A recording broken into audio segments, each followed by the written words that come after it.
Vibrational alignment is the most accurate way to create deliberate manifestations in our lives with the law of attraction. And most of us know that in order to be a vibrational match to our manifestations, we must create the feeling state within ourselves first so that we may begin to perceive those things as a reality. Every form of matter vibrates at a certain frequency. And resonance, which is a physics-based concept and is also the equivalent to the way we feel, truly is the secret that allows us to manifest anything we desire. Resonance is the name for what happens when one object, vibrating at the same natural frequency of a second object, forces that second object to start vibrating seemingly spontaneously. It's then that we can perceive that object in our lives. As I've said before, your manifestations are within reach of you literally. If you're not experiencing those things, it's only because you cannot perceive it in your reality, not because it's not there. To perceive it in your reality, you become the object that vibrates in such a way that it forces the manifestation that matches that to show up in your life. Personally, understanding this concept has had a profound effect on how I intentionally create my life. William James, a pioneering American psychologist and philosopher born in the 1840s, created a theory that said if a person behaved as if they were a specific type of person, they would become that person. If you've been studying or using the law of attraction for any time, then you've probably heard that acting as if is a great way to manifest things intentionally. And decades of research has shown that this is accurate and applies to all aspects of our lives. And why is this as if principle so accurate? Because behaving as if we feel an emotion will create that genuine emotion because it produces real physiological changes, which in turn produces real vibrational changes. You may also have heard this before, but it's important to mention that our bodies don't know the difference between the thought of an event happening and an event actually happening. We physiologically process thoughts in the exact same way as we do actual events. And we can use this fact to our advantage to raise our vibration intentionally and match the reality of our choosing. But sometimes we feel far off from those positive feeling states that match our intended manifestations.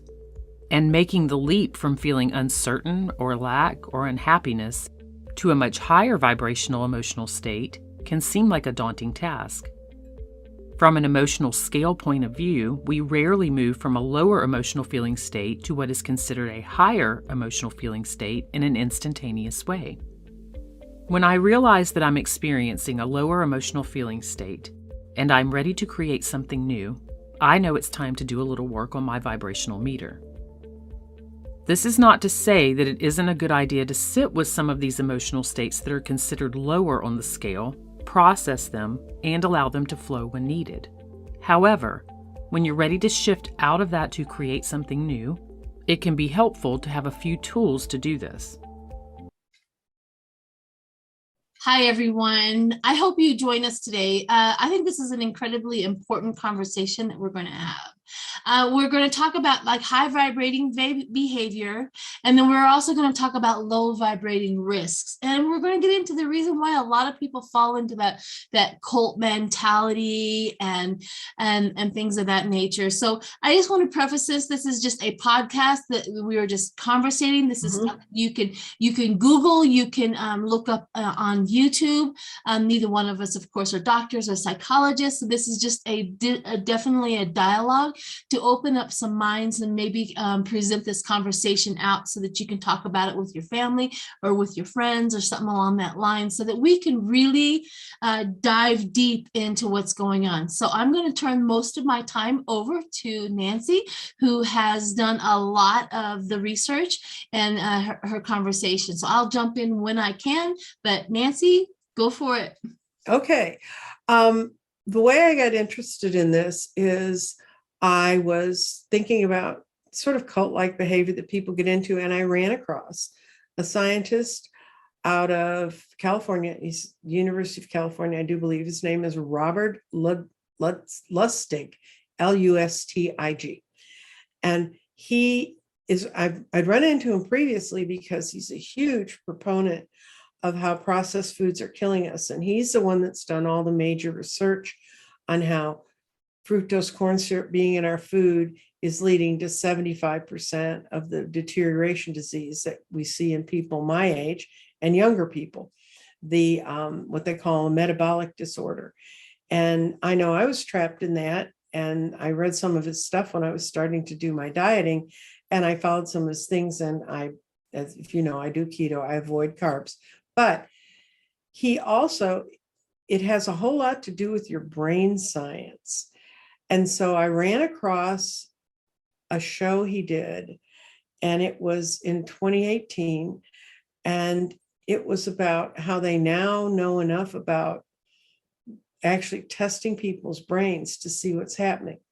Now, on the higher end, in other words, if you're not getting trapped into these little tricks, there's two chemicals in the brain that he was focusing on.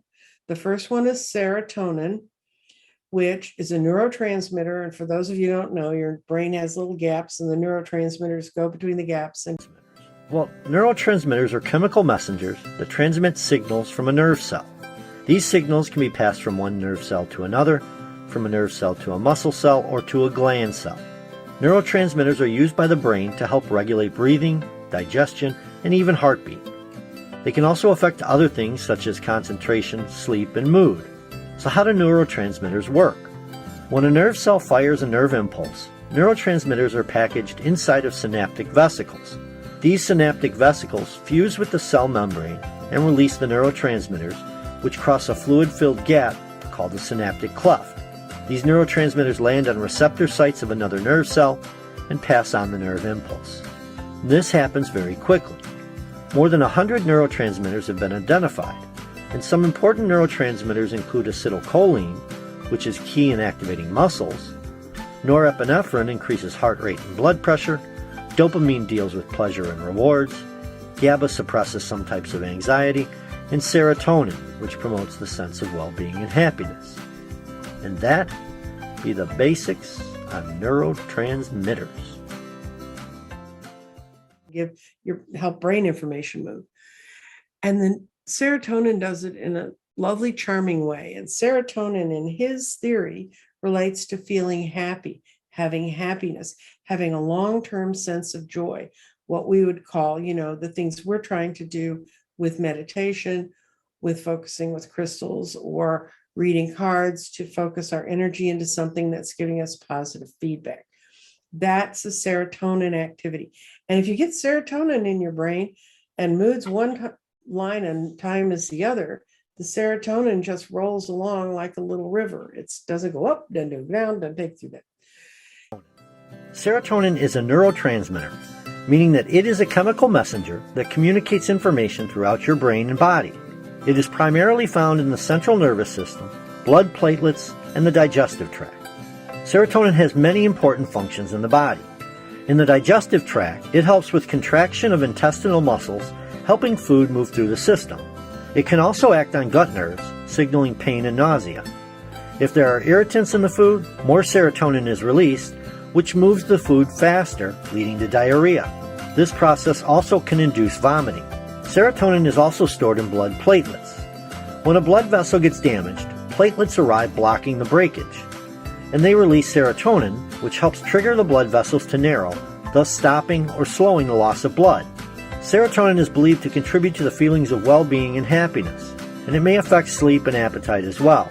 Low levels of serotonin have been linked to depression and anxiety. His second chemical that he follows, some of you may have heard about, but it's called dopamine. And dopamine is also a neurotransmitter, transmits the same way serotonin does in many ways, but it's the one that comes with pleasure. So if you have sex, if you win when you're gambling, if you get really excited about something, you get ecstatic about something, it's the pleasure neurotransmitter. The only problem with dopamine is as soon as you get enough of it, another chemical comes in called cortisol and kicks it out. And you're like, oh, but I want to go feel good again. So you go and you do the same thing.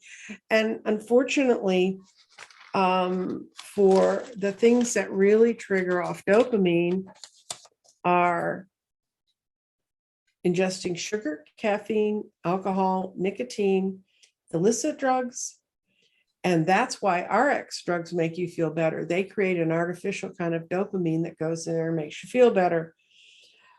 But there are other triggers that aren't things we just ingest with our little mouths. Social media. And when Facebook was first being developed, they tested the brains and they realized that when they did certain things like had your picture liked on the screen, that gave you a dopamine bounce. And so they began to create things that they engineer. They're engineering, it's called hacking your brain. They're hacking the American brain to make it respond certain ways. They also know, well, gambling, if you win when you're gambling, that really hypes people and people get very addicted to that. In other words, you have to keep going back to get the same high.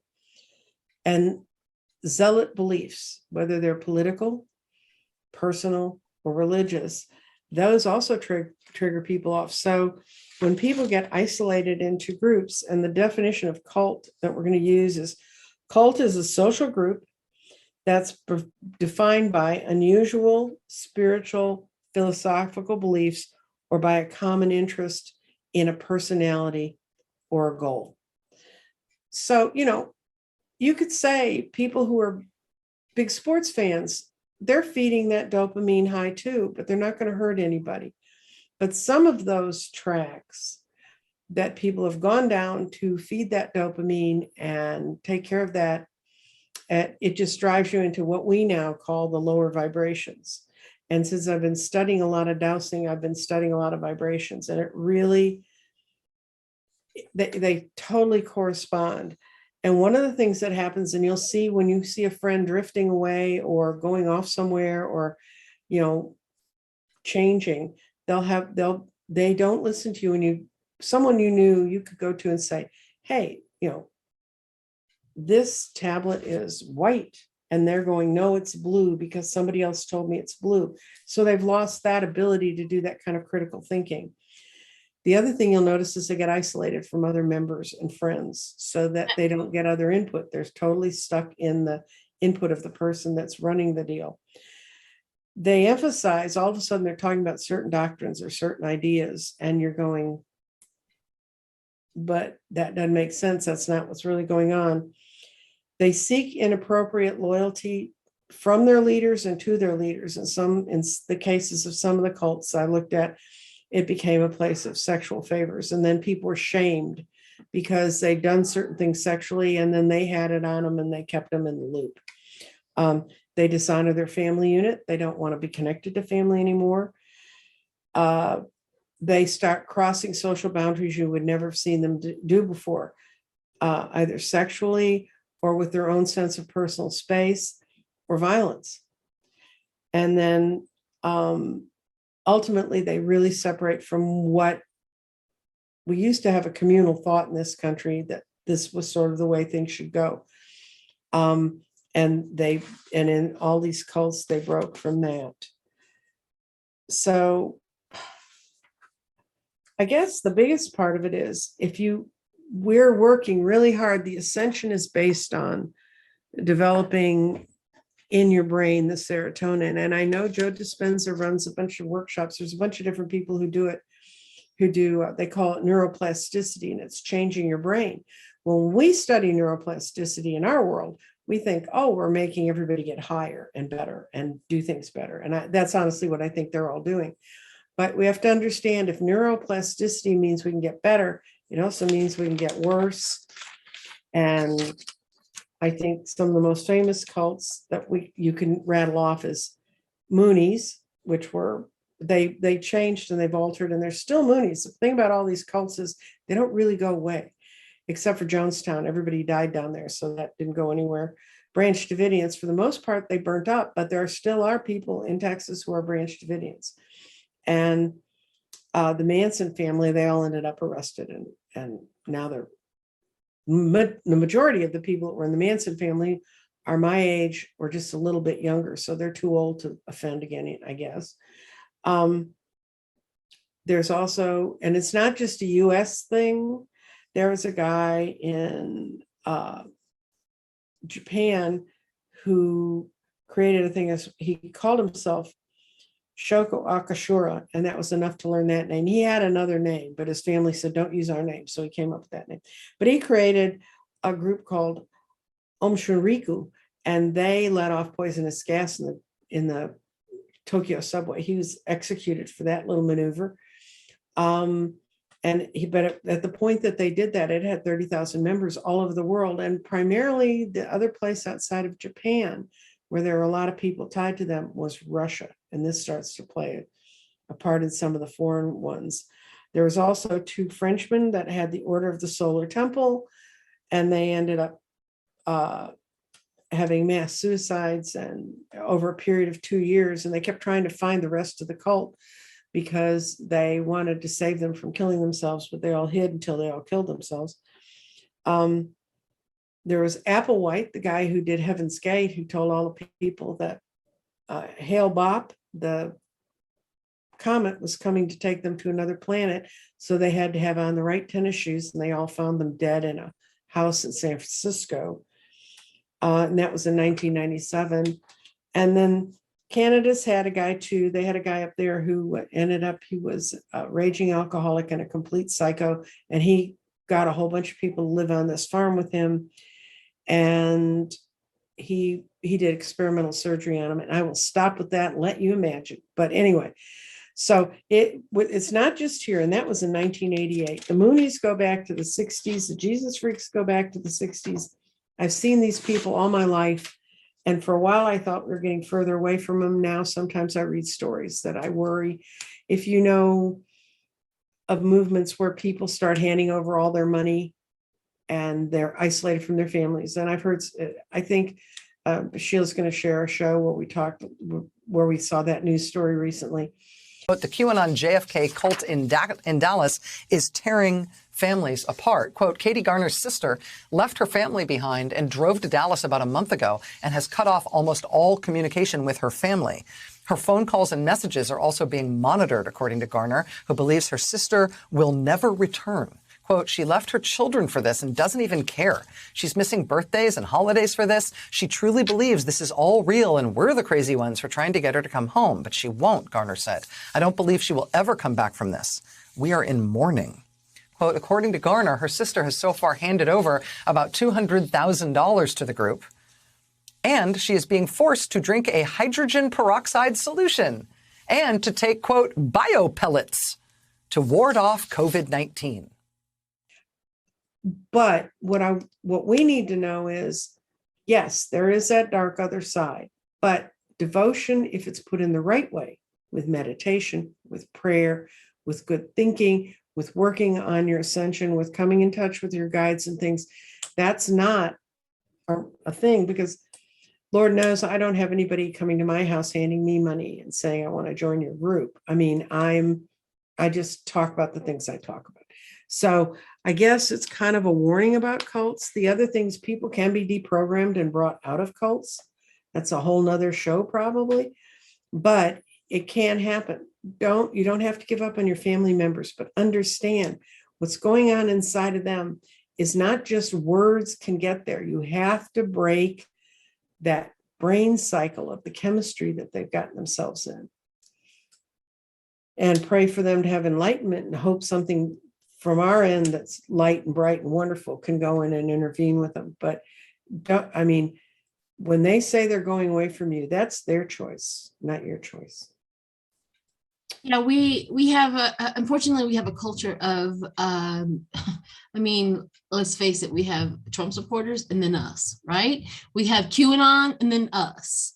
Mm-hmm. That is definitely a separation. And why? And a lot of people are asking that question, how can this happen? How does this happen? And what she was talking about is, if you do not keep your spirituality and your high vibrating behaviors up to par, I mean, we don't have to be, downright crazy about it, but keeping it up to par, we're not going to fall into that low vibrating where the risks get worse, because the longer you're low vibrating, the higher the risk is for you to all of a sudden believe something you would not normally believe. Mm-hmm. you can't lower your standards fast enough for these cult leaders in order for you to abide by what they want. I mean, they will take your dignity, they will take your intelligence and tell you that, you know, it's just unbelievable how that happens. So this is one of the explanations is reason why we talk about keep high vibrating. When we're in here doing these political readings and we're watching the news and stuff like that, make sure that you take care of yourself in between. That's what we have to do. We have to, we're in it deep, but we have to also practice our high vibrating behaviors. And what are some of your high vibrating behaviors, Nancy? I go out for walks. And I do a lot of different kinds of meditations. I do music meditations. I do spoken meditations. I'll pick up on certain topics at times that I want to do it. And of course, when I work with the crystals and stones, when I'm building grids or working with anything like that, that takes me to a different space. That's why, and readers aren't being neglectful of you, but if you go back to readers and say, oh, a year ago, remember when you told me? Well, it's not that we've done so many people and read so many people, but it really is, we are in a different space when we're reading. And so being in that space, I'm very protected. Every time I've been practicing a lot of dowsing, and I'm going to be doing a show with Danny, I think, on dowsing. It says, and at the bottom of our dowsing garden that we created, that garden, does that look familiar? Yes, it should. Anyway. It says, do I have permission to douse? Am I aligned with my higher self? And am I truly protected? And you use the pendulum, or you can use the wands, the things you use, dowsing rods. You can, if you get yes to all those, then you can start working with that energy. But I actually had a day when it said, was I fully protected? And it said no. And I said, okay, we're not doing this now. You know, because, and those are really, and then of course I eat right. And when I'm eating right and nourishing my body properly, it makes it much easier to stay settled and not get all furious, and to know to turn the TV off if the news is getting too grim. I like to watch a lot of historical documentaries. That's my other favorite thing. I'm not big on, I majored in broadcast film. So I saw every old movie from the very early silent movies all the way up through Citizen Kane, and met like Frank Capra and a lot of the old filmmakers from the 30s and 40s. And so I've seen a lot of those movies and I love them, but they just take me back to academia. So I can't enjoy them, and that's sad. Took away the thing I liked. I listen to music. So those are the few things that keep you on your day-to-day practices, just out of practice, keep you high vibrating. Right. I don't deal with, in my own personal life, I do not deal with any people who are like, how can I put this? I love saying low vibrating because it blankets their behavior. But the truth is, I don't deal with people who bring me drama. I don't deal with people who are lying to me. I don't deal with people who are playing games. I out, right? Mm-hmm. I really protect my inner circle as much as possible to make sure that I am not dealing with these type of people. Anybody that brings so much drama, I just kind of go, I'm sorry, I don't participate. So this is not a game or a place that I'm going to be staying. And so that is all out. Even, I mean, I can do that at work, like, oh, but I have to work with these people. I have been able to do that at work as well. I don't have to talk. I don't have to, I'm like, professionally, conversations, but I do not have to jump head over heels with these people that I work with either, right? I have a boundary there, spiritual boundary there. I have a spiritual boundary with my family. I have a spiritual boundary with in my friends and things like that. And I always remember that. And I know that on that protection thing, I fully believe 100% of the time I'm protected, and I keep that mindset.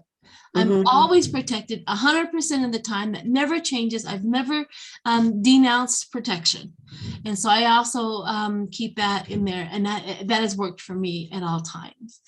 There's also other practices like reading, or I would go home listening to Abraham Hicks, or I would read something meditational, like something high, to help me throughout the day, things like that. I also listen to high vibrating music, like you were talking about healthy food, high vibrating food. It's just another way of saying healthier stuff. Like you can say healthy stuff, but we're talking about high vibrating, meaning if you eat it and it makes you feel good, that means you're not like sugar, but I'm talking clean, healthy energy, then you're eating high vibrating food. Low vibrating food is that instant dopamine shot and then tank. So there's just a difference, and you have to figure out what your body can take and what it can't take. So there's also that. There's one thing you can do.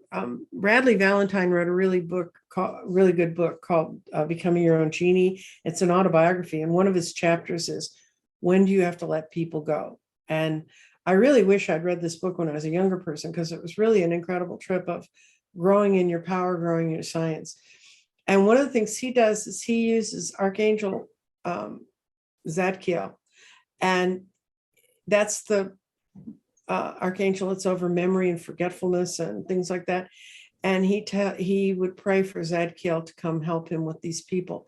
And the closest I can figure out what happens with this is Zadkiel just makes these people sort of forget you're there, and they dismiss you mentally. So I'm going to keep coming back looking for you. And I tried that with a couple of people, and it really worked. People I didn't want, because I had some people who would show up when I did table readings. They would want to be read every week. They would want to be read every day if I would let them. And to me, that's not ethical as a reader. Right. But so that's how you keep yourself high vibrating and keep those people around you. And you look for, and if you see a friend kind of stumbling or feeling low, acknowledge that with them. Yeah. So they don't feel they have to bury it, but don't wallow in it, and don't let them pull you into the story. Whatever the story is that's feeding that sadness in them, try to find the new narrative that's going to get them out of the sadness. That brings up an excellent point. I have done that many a times. I remember Carolyn Mace, one of her videos or one of her CDs that I've listened to years ago. Carolyn Mace, she's excellent if you guys ever get a chance. However, she was talking about that. So if you want to come across somebody who is low vibrating in front of you, the best way to get them out of that is give them a compliment. It automatically raises their vibration. Therefore, once that vibration is on the move to move up, you can continue that momentum. Give them a compliment. It doesn't matter. I've done that with bosses. Like I walk in, my boss is distraught, crazy. They have to deal with this, that, and the other. And I'll go, wow, you look beautiful today. Or that shirt really looks good on you. I'm telling you, it's an instant boost of high vibration, and then you continue on with that, and then you have that conversation. So always remember that if you are in front of somebody, it doesn't matter. Just if you want to have a better conversation with them, start with a compliment, or start with something that is that like, oh, isn't it a beautiful day outside? And this really truly works in your life and in other people's lives as well. So that really, it does bring a point that we can definitely be a part of that. Well, gratitude is the fastest way to raise your vibration. The second you acknowledge what you're grateful for, you open up that part of your mind. And I mean, that's really what, and it's not a game, but it's kind of a game. You kind of want to get your numbers up. You want to get your vibration up. Sure. But another part of it is acknowledging when you're not feeling it, when you're feeling a little bit lower.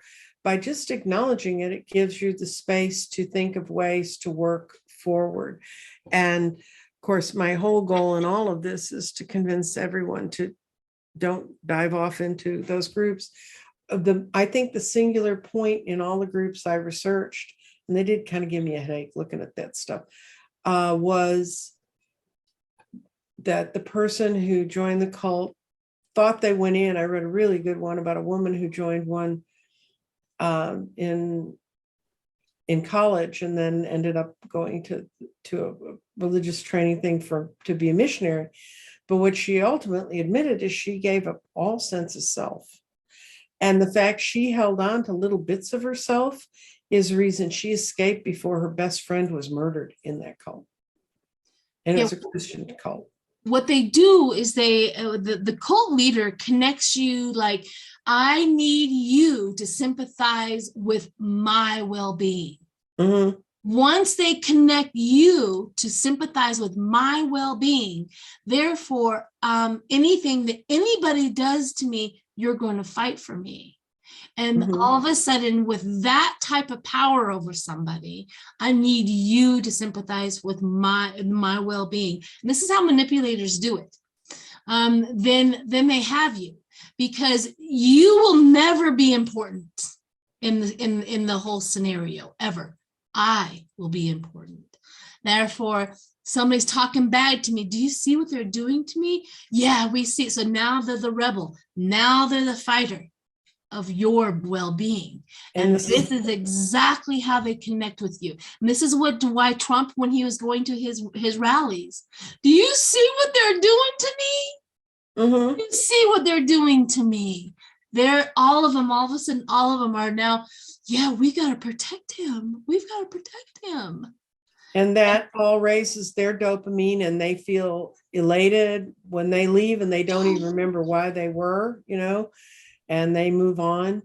And some people are breaking away. I know I read an article in Dallas on a man who had to literally sneak out of QAnon. He's down here being one of the whack jobs. And I call them whack jobs, guys, because if I were a Kennedy, I would not come back to Dealey Plaza. A Democratic Kennedy is going to come back and support.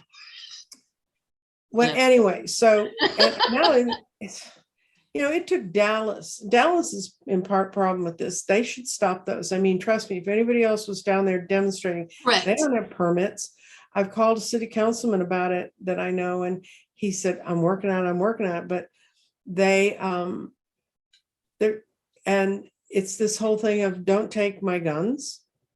They have to have that gun. And if they don't have that gun, then you're threatening my life. And that's another dopamine creating in double time behavior. I mean, and it's not, I have a lot of friends who have guns. I really do. And they know how to use them, but I'm not talking about them. I'm talking about other folks.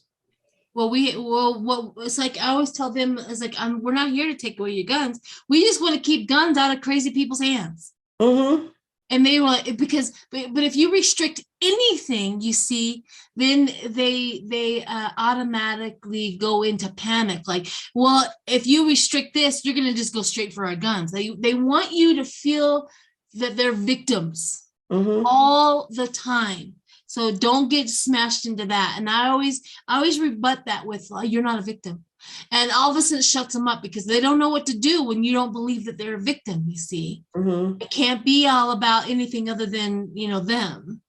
And it's just unbelievable how the cults and how all of this has happened. I just had no idea that so many people were so susceptible, that they were so vulnerable. Well, they're vulnerable in a way because society in March 2020, and it wasn't society, COVID took away. The other thing that was extremely important to keeping people balanced was one-on-one, face-to-face relationships. I'm not saying talk on the phone. I'm not saying talk on Zoom. I'm saying one-to-one face relationships. Now, I don't leave my house much, and I'm really live very isolated, but I live with two of my kids and I see them every day, So I'm very fortunate, because I talked to a friend of mine who they're a bunch of older women. They live on an island off of Seattle, and they just said, oh, screw it. We're just going to see each other. And if we all give each other COVID, then we do, because she said she just couldn't take it anymore. And I never had to face that. So I think that's one thing that's really made a lot of us more vulnerable. So get as vaccinated as you can, and know as much about whatever the latest variant's doing, and then try to go out and be of service to people. You can be of service to people and not be face to face with them. Right. I agree. I agree. I think they took away COVID did remove that human contact, Mhm. but it was needed, to be honest with Oh, no, COVID was needed to bring about a lot of other changes, but it created another vulnerability. And I think a lot of people not understanding how vulnerable they are to social media is another thing. They don't understand how subtly what seemed something they wouldn't have accepted 2 weeks ago. Well, now I've seen it in 4 or 5 different places. What is this? Or there's so much pseudoscience. There's so many people who don't want scientists for some reason to be right, and they're not always right. And they admit it. That's why they changed their protocols.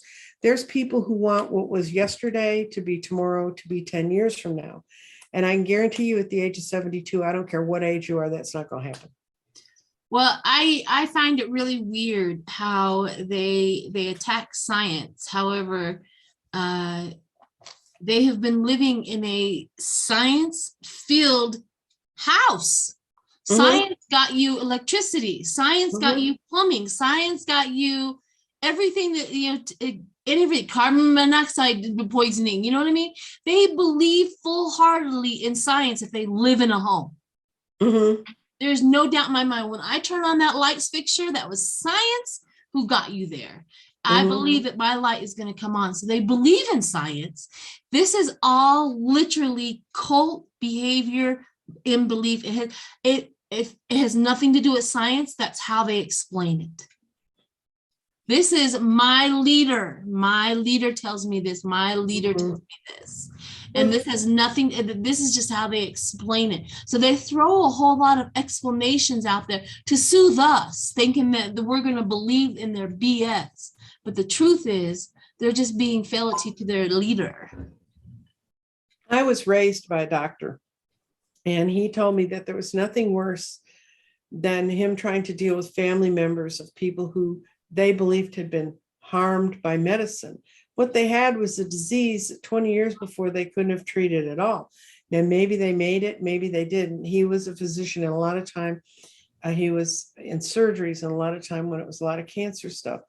But I had a science teacher, and I had to be taken out of his class because as soon as he figured out who my father was, my father had been the attending anesthesiologist at the birth of his last child, and the child was born with birth defects, and it was born a special child. Okay, I mean, it just was. And that man blamed everyone. He sued the hospital, he sued everybody, and they kept saying, it's a genetic defect. This guy was a science teacher. He was rejecting genetics. And this was in the early 60s, like 1960. And he, and my father, when he found out who the guy was, he said, I'm going to see what I can do. And they moved me to a different science class because he would jump down my throat all day, and I couldn't figure out what's wrong with this guy. Everybody was like, what'd you do to him? So, and I think we're seeing that on steroids. We're seeing that grow, and people change and take I think I've heard it called the grievance culture. Correct. So they're victims. They've gotten mad over something, someone, somewhere. Then they have a leader to Need that. vent their anger and their frustrations and their victimhood. Now that their leader has brought forth the permission to misbehave and do what you're doing, they have to now protect their leader. And that's just another avenue as to how they got them. It's unbelievable. If they told me that Biden murdered somebody yesterday, I guarantee you today I'm like, get him out. But that's not how it works with them. No. We have that logic. I don't care who he is, he has to be held accountable for his behavior. Just like with Clinton going to what's his face's island. If he did it, he did it. Take him down. The children are the important part here, the important conversation here. That's right. Not Clinton. He's not the important one here. And there's where the important one is. They're trying to get all of these other people that are being announced and take Trump right out of it and go, no, he's innocent. And instead of going, no, he did something bad. Yeah. Well, I guess I called Sheila and I said, do you want to throw some cards on cults and what's happening around cults in America right now? I don't know that we're going to do that. We may just do this as a conversation, but I will pull a crystal card for crystallize what we ought to have learned. Conversation. Because these are very lovely cards. They're called Healing Oracle Crystal Cards. They're really cool. They were done by a woman. She's either from Australia or New Zealand. They had two different stories, but she spells her name like someone who went to those parts of the world and started spelling English names again.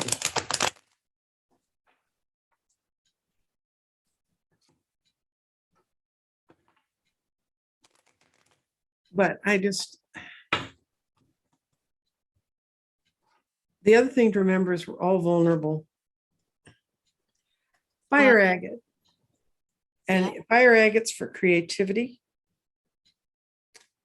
And the divas around fire agate. I love, if you've ever seen a really pretty piece of fire agate, it's an absolutely gorgeous stuff. It's the sacral chakra, which makes sense. It's where we create from.